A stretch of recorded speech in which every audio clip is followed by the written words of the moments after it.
ప్రభుత్వ ఉన్నత పాఠశాల నంబర్ 1 నందు 74వ వార్షికోత్సవం ప్రధాన ఉపాధ్యాయులు శివకుమార్ సార్ ఆధ్వర్యంలో ఘనంగా జరిగింది. కార్యక్రమానికి ముఖ్య అతిథిగా టీఎస్పీ బాలకృష్ణారెడ్డి హాజరై విద్యార్థులు క్రమశిక్షణగా ఉంటూ ఇష్టంగా చదువుకొని జీవితంలో ఉన్నత స్థాయికి ఎదగాలని, చదువు క్రమశిక్షణ ద్వారా జీవితంలో పైకి స్థాయికి ఎదగవచ్చని సూచించారు. అలాగే ఈ కార్యక్రమంలో మాజీ కౌన్సిలర్ రత్నమాల నరసింహులు, ఏఏపీసీ చైర్మన్ కరీమా బేగం, ఉపాధ్యాయ బృందం, తల్లిదండ్రులు పాల్గొన్నారు. కార్యక్రమంలో 10వ తరగతి విద్యార్థులకు శ్రీమతి వనజ ప్యాడ్లు ఉచితంగా అందజేశారు.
అక్కడ లాస్ట్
చూడండి 20 మండలాల్లో ఉన్న మండల అధికారులు చూడండి, సబ్ రిజిస్ట్రార్లను చూడండి, ఎవరైనా సరే ఇక్కడ ఉన్న టీచర్లు అందరూ చూడండి, మీ యొక్క అన్ని స్కూళ్ళల్లో ఉన్న హెడ్ మాస్టర్లు అందరూ చూడండి, వీళ్ళందరూ కూడా 90% కూడా గవర్నమెంట్ స్కూళ్ళలో చదువుకున్న వాళ్ళే ఈరోజు సక్సెస్ఫుల్గా నిలబడుతున్నారు.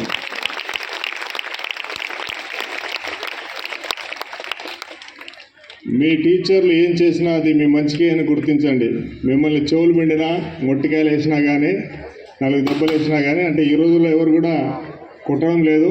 కొడితే మళ్ళీ మీరు కంప్లైంట్ చేస్తున్నారని చెప్పి, ఎందుకు సార్ కొట్టడం, వాళ్ళు చదివితే చదివి లేకపోతే లేదని చెప్పి అనుకుంటున్నారు. కానీ మా చిన్నతనంలో అట్లా కాదు. 9 o'clockకి అసెంబ్లీ ఉందంటే 9:05కి వెళ్ళామంటే ఆ పీఈటీ టీచర్ పొద్దున ఒక చింతబరుగుతో చేయి మీద కొడితే మళ్ళీ తెల్లారే వరకు అది గుర్తుంటుంది, ఆ వాత అట్లా ఉంటుండే. అంటే అలా కొట్టడం తప్పని అంటలేను, కొట్టకూడదని అంటే కొడితేనే మంచిగా మారుతారని కాదు, కొట్టకూడదని కాదు. డిసిప్లిన్ అనే ఒకటి ఉంటుంది. డిసిప్లిన్ పెరిగితేనే మనిషి ఒక మంచి నడవడిక ఉంటుంది. డిసిప్లిన్ లేకపోతే మీకు ఎంత ఆస్తి ఉన్నా ఎంత ఉన్నా కానీ డిసిప్లిన్ అయినప్పుడు అంతా కూడా నిరర్థకం అయిపోతుంది. క్రమశిక్షణ ఉండాలి. మనిషి క్రమశిక్షణతో ఉన్నప్పుడు ఏదైనా నేర్చుకోగలడు. అందరూ కూడా ఇప్పుడు ఎగ్జామ్స్ వచ్చేస్తున్నాయి, ఇంటర్మీడియట్ నడుస్తుంది, నెక్స్ట్ 10th క్లాస్ ఎగ్జామ్స్ ఉన్నాయి. అందరూ కూడా బెటర్ పర్ఫార్మెన్స్ చేయండి, బాగా చదవండి, బాగా రాయండి. ఫస్ట్ క్లాస్లో టాప్లో వస్తేనే గొప్ప అని కాదు. ఏదైనా ఇంటర్మీడియట్ 2nd క్లాస్లో పాస్ అయ్యాను అంటే ఏదో ఒక టైంలో ఒక మలుపు అనేది జరుగుతుంది. డిగ్రీ తర్వాత ఇంటర్మీడియట్ కోసం, డిగ్రీ తర్వాత పోస్ట్ గ్రాడ్యుయేషన్ కోసం నేను ఉస్మానియా యూనివర్సిటీలో చేరాను. ఎంఏ ఆర్ట్స్ కాలేజీలో చేరిన తర్వాత నా యొక్క లైఫ్ చాలా టర్న్ తీసుకుంది. అక్కడ యూనివర్సిటీలో చదివే చాలామంది పిల్లలు కూడా సివిల్ సర్వీసెస్ కొరికి, గ్రూప్స్ కొరికి చదువుతూ ఉంటారు. అక్కడ చదివే వాళ్ళని చూసి నేను మోటివేట్ అయ్యి నాకు నేనుగా సొంతంగా ఏదో ఒకటి సాధించాలని చెప్పి